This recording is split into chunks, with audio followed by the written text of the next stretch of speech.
వైఎస్ఆర్ కాంగ్రెస్ పార్టీలో గతంలో అగ్రనేతగా కొనసాగినటువంటి బాలినేని శ్రీనివాసరెడ్డి ఇప్పుడు రాజకీయంగా ఎదురెదుతున్నటువంటి పరిస్థితులు మనకు కనిపిస్తున్నాయి. ఆయన వైసీపీని వదిలి జనసేన పార్టీలో చేరారు. జనసేన పార్టీలో చేరి కూడా దాదాపుగా 6 నెలలు దాటిపోయింది. మరి అప్పటి నుంచి కూడా ఆయనకు రాజకీయంగా ఏదో ఒక పదవి, కీలక పదవి అందుతుంది వస్తుంది అని ఎదురు చూస్తూ ఉన్నటువంటి పరిస్థితి. అయినా కూడా జనసేనలో దక్కేవారికి పదవులు దక్కుతున్నాయి. మరి ఒకానొక టైంలో వెంకటరమణ, సర్వమంగళ వెంకటరమణ పదవికి సంబంధించి ఆయన ఎమ్మెల్సీ పదవికి రాజీనామా చేసిన నేపథ్యంలో ఆ పదవిని బాలినేని శ్రీనివాసరెడ్డికి అప్పగిస్తారు. తద్వారా జనసేనలో తాను క్రియాశీలకంగా ఉండబోతున్నారని అంతా భావించారు. అయితే ఆయనకు ఆ పదవి దక్కలేదు. మరి జనసేనలో అనుకున్నంత స్థాయిలో తన హవా కూడా కొనసాగడం లేదు. ప్రధానంగా ఎంట గెలిచి రచ్చ గెలవాలంటారు పెద్దలు. మరి ఇప్పుడు రాష్ట్ర వ్యాప్తంగా తన హవా ఎలా ఉంటుందో ఏమో దాన్ని తీసి పక్కన పెడితే, జనసేనలో తన స్థానం ఏంటనే దాని విషయాన్ని కూడా కొద్దిసేపు పక్కన పెడితే, ఒంగోలులో ఆయన పరిస్థితి ఏంటంటే చాలా దారుణంగా ఉంది.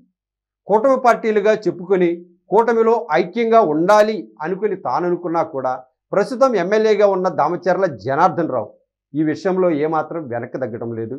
పప్పులొడకవని పదే పదే బాలినేని శ్రీనివాసరెడ్డికి హెచ్చరికలు జారీ చేస్తున్నటువంటి పరిస్థితి.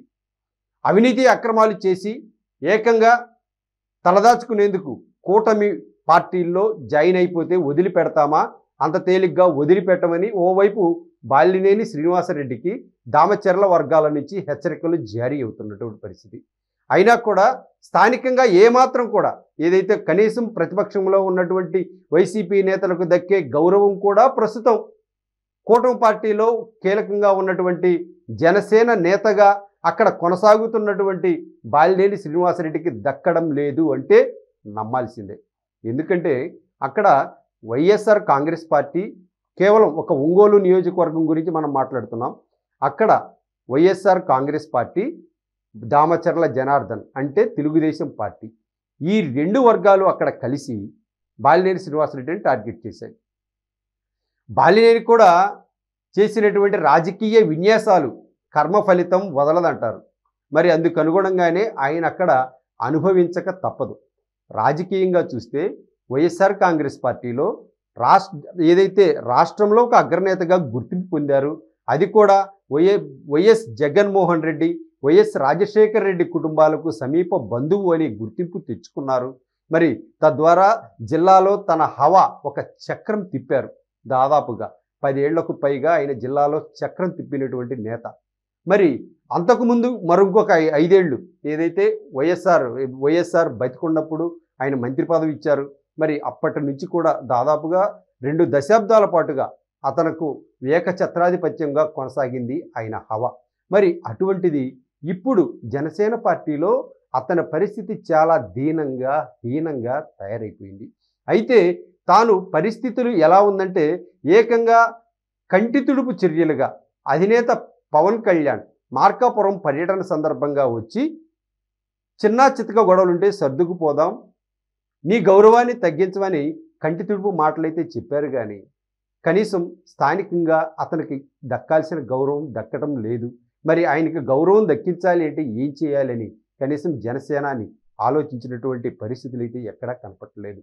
మరి కనపడకపోయినా కూడా ప్రస్తుతం ఉన్నటువంటి పరిస్థితుల్లో ఏదైతే బాలినేని శ్రీనివాసరెడ్డి నియోజకవర్గంలో రాజకీయంగా పోరాడుతున్నటువంటి పరిస్థితి చూస్తున్నాం. అక్కడ ఎవరు కూడా సహకరించట్లేదు. కొన్ని ఏదైతే ఇటువైపు జనసేనలో కూడా వర్గాలు ఏర్పడిపోయి బాలినేనికి వ్యతిరేకంగా పావులు కదుపుతున్నటువంటి పరిస్థితి. మరోవైపు చూస్తే నియోజకవర్గంలో ఒంగోలు వ్యాప్తంగా వైఎస్ఆర్ కాంగ్రెస్ పార్టీ ఆయనపై ఒక కత్తి కట్టింది. ఇటువైపు దామచర్ల జనార్దన్ తను కూటమి పార్టీల్లో ఒక నాయకుడు అయినా కూడా దామచర్ల జనార్దన్ మాత్రం అతని రాజకీయాలను అతన్ని వ్యక్తిగతంగా ఉపేక్షించే పరిస్థితిలో లేరు. మరి ఇవన్నీ చూస్తే ఒకానొక టైంలో ఒక వెలిగినటువంటి బాలినేని శ్రీనివాసరెడ్డికి ఇప్పుడు అసంతృప్తి పతాక స్థాయికి వెళ్ళిపోయిందని అంతా చెప్తున్నటువంటి పరిస్థితి. కావాల్సినప్పుడు ఏదైతే ఎలక్షన్కు ముందు మనం చూసాం, కావాలనుకున్న నేతను రప్పించుకునేందుకు జగన్మోహన్ రెడ్డితో ఆయన పోరాట పటిమ అందరూ చూసిందే.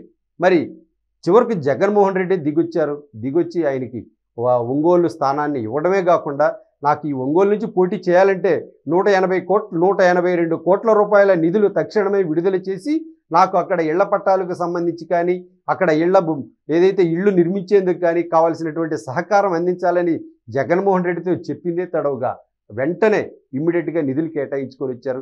మరి అంతటి చొరవ ఏదైతే ఆంధ్రప్రదేశ్ రాజకీయాల్లో బాలినేని శ్రీనివాసరెడ్డికి ఎక్కడ దక్కుతుంది? ఒకానొక సందర్భంలో బాలినేని శ్రీనివాసరెడ్డి కూడా తన స్వార్థానికి రాజకీయాలను అలాగే జిల్లాలో ఉన్నటువంటి వైసీపీ రాజకీయ మనుగడను కూడా పూర్తి స్థాయిలో వాడుకొని చివరికి తనకు అనుకూలంగా లేనటువంటి పరిణామాల్లో కేవలం చెవిరెడ్డి భాస్కర్ రెడ్డిని తనకు అభిప్రాయానికి వ్యతిరేకంగా ప్రకాశం జిల్లాలో ఎంపీ స్థానానికి ఎంపీ అభ్యర్థిగా పోటీ చేయడం అనేటటువంటిది కూడా బాలినేనికి ఇష్టం లేదు. అయినా తన స్థానానికి ఎక్కడా భంగం కలగకుండా తనకి ఇవ్వాల్సిన గౌరవం ఇస్తూనే ఉన్నారు, తనకు కావాల్సిన పనులు జరుగుతూనే ఉన్నాయి. అయినా కూడా తన ఆవేశంలో ఏదో ఊహించేసుకొని అందుట్లో పవన్ కళ్యాణ్ తనకు ఏదో చేసేస్తాడని, పవన్ కళ్యాణ్ ఎప్పుడో తనను గౌరవించారని, వైసీపీలో అందరిలాగా కాదు బాలినేని అన్నందుకే తను పొంగిపోయి వెళ్ళి జనసేనలో దూకాడు.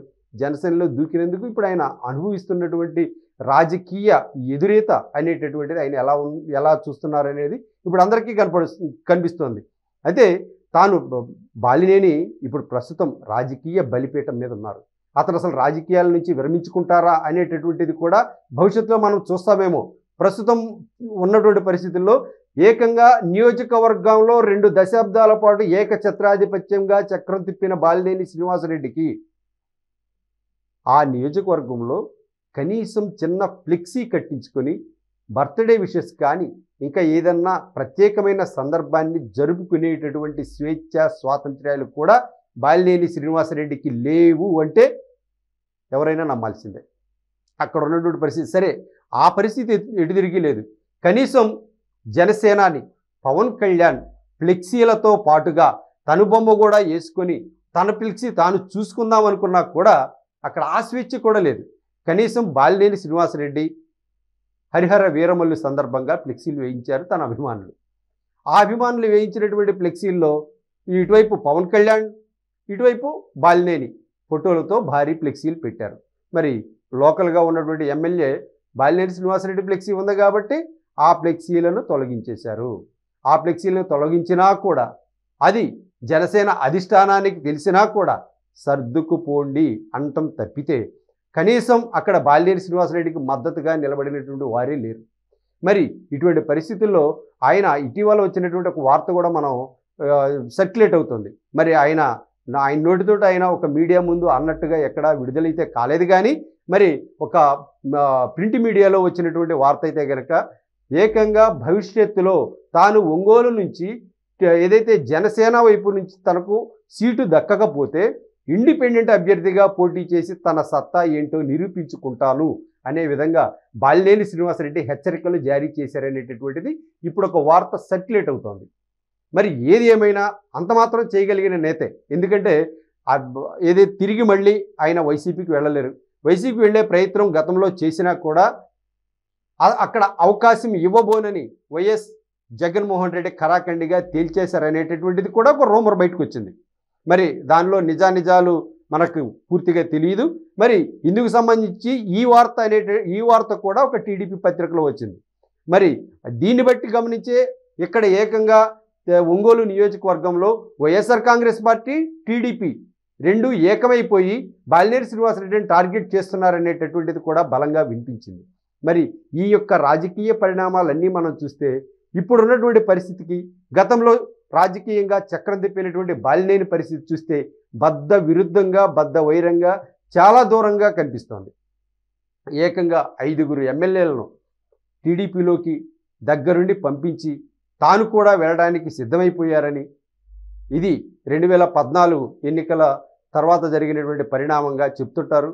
మరి ఇందులో కూడా పెద్ద ఎత్తున జిల్లా రాష్ట్ర వ్యాప్తంగా ఇదే మాట అంటూ ఉంటారు. బాలినేని శ్రీనివాసరెడ్డికి కూడా అప్పట్లో ఒక మంత్రి పదవి చంద్రబాబు నాయుడు పడేసినట్టయితే ఆ రోజే టీడీపీ నాయకుడు అయిపోయేవారు అనేటటువంటిది అప్పట్లోనే వినిపించింది.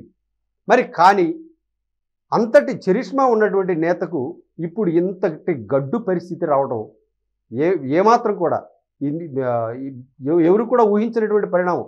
రాజకీయంలో ఏవైనా జరిగిపోతుంటాయి. ఏ అంటానికి ఇటువంటివన్నీ కూడా ఉదాహరణగా మనం తీసుకోవాలి. మరి ఎటువంటి నేత ఎలా మారిపోయాడు? ఒక చిన్న ఒక చిన్న పార్టీ జనసేన అంటే ఒక ఏదైతే ఒక మద్దతు లేకపోతే ఒక రాష్ట్రంలో ఒక సీటు కూడా గెలుచుకోలేని పార్టీ వాస్తవంగా మనం మాట్లాడుకోవాలంటే కనీసం. మరి అటువంటి పార్టీ దీనికి ప్రాణవాయువుగా ఉన్నటువంటి తెలుగుదేశం. మరి ఆ తెలుగుదేశం లేకపోతే జనసేన పరిస్థితి ఏంటి అనేటటువంటిది అందరికీ తెలిసిన విషయమే. కానీ అటువంటి పార్టీలో ఏదో ఊహించేసుకొని ఏదో బ్యాలెన్సింగ్ 1, 2 మంత్రి పదవులు ఉన్నాయి కదా, ఆ మంత్రి పదవుల మీద ఈయన టార్గెట్ ఏమైనా పెట్టాడేమో. మరి పవన్ కళ్యాణ్ నోట ప్రత్యేకంగా వినిపిస్తున్నటువంటి మాట బాలినేని శ్రీనివాసరెడ్డి మాట. మరి ఈ మాటలన్నింటినీ కూడా బాలినేని శ్రీనివాసరెడ్డి మైండ్కి ఎక్కించేసుకొని మరి జనసేనాని తనను ఎక్కడో గుండెల్లో పెట్టుకుంటాడు అనుకున్నాడేమో. పాపం జాయిన్ అయ్యాడు. మరి గతంలో ఆయన అన్న మాటలన్నీ కూడా తిరుగుతూ ఉన్నాయి మైండ్లో బాలినేనికి. ఏంటంటే నన్ను గొప్పగా ఊహించేసుకున్నాడు, అందరూ వైసీపీ లీడర్లు అందరిలాగా బాలినేని కాదు, బాలినేని ఈజ్ ద స్పెషల్ అనే విధంగా జనసేనాని అన్నాడు. కాబట్టి దానికే పొంగిపోయినటువంటి ఆయన వెళ్ళి జాయిన్ అయ్యాడు. జాయిన్ అయిన తర్వాత ఇప్పుడు రాజకీయంగా ఎదురెత్తున్నాడు. రాజకీయంగా ఆయన ఒక బలిపీఠం మీద ఉన్నాడనేటువంటిది మాత్రం ఇక్కడ స్పష్టంగా అర్థమవుతుందని ప్రత్యేకంగా దీని గురించి ఇంకొకరు తెలుసుకోవాల్సింది కూడా లేదు. మరి వాస్తవాలన్నీ కూడా అక్కడ జరుగుతున్నటువంటి ఏ సందర్భంలోనైనా కూడా బాలినేని శ్రీనివాసరెడ్డికి ఎదురవుతున్నటువంటి అనుభవాలు అలాగే అవరోధాలు అన్నీ మనం ఒంగోలు కేంద్రంగా చూస్తే అర్థమవుతుంది. ఇటీవల హరిహర వీరమల్లు ఫ్లెక్సీలను కూడా తొలగించేసి తనను ఎంతగా నియోజకవర్గంలో అవమానించారనేటువంటిది అర్థమవుతుంది. మరి ఇలా కూడా లేకపోతే బాలినేని శ్రీనివాసరెడ్డి మరి రాజకీయంగా ఎలా బయటకు వస్తారు, ఎలా ముందుకు వెళ్తారు, మరి ఏం చేస్తారు అనేటువంటిది ఇక్కడ స్పష్టం కావాలి. ఇంత జరుగుతున్నా కూడా జనసేనాని తన పార్టీ నేత అయినటువంటి బాలినేని శ్రీనివాసరెడ్డికి మద్దతుగా మాట్లాడినటువంటి పరిస్థితులు లేవు. మరి ఇలా ఎందుకు చేస్తున్నారు? ఆయన కూడా కూటమిలో సభ్యుడే కదా, కూటమిలో ఒక కూటమి పార్టీలో ఉన్నటువంటి ఒక నేత. మరి ఆయనకి ఇవ్వాల్సిన గౌరవం ఇవ్వకుండా ఒక మంత్రిగా ఇన్నిసార్లు మంత్రిగా పనిచేశాడు. మరి అగ్రనేతగా దాదాపుగా 2 దశాబ్దాలుగా కొనసాగుతున్నటువంటి వ్యక్తి, 4-5 సార్లు ఎమ్మెల్యేగా గెలిచినటువంటి వ్యక్తి. మరి ఆయనకి దక్కే గౌరవం ఏమాత్రం దక్కుతుందా లేదా అనేటటువంటిది పవన్ కళ్యాణ్ ఏమాత్రం కూడా దీనిపై నోరు మెదిపి స్పందించినటువంటి పరిస్థితి లేదు. దీనికి పవన్ కళ్యాణ్ అన్న సమాధానం చెప్పాలి. లేదంటే బలిపీఠం మీద ఉన్నటువంటి రాజకీయ బలిపీఠం మీద ఉన్నటువంటి బాలినేని శ్రీనివాసరెడ్డి అన్న నోరు విప్పి తన వాస్తవాలు తెలుసుకోవాలి, తెలియపరచాలి ప్రజల కోసం.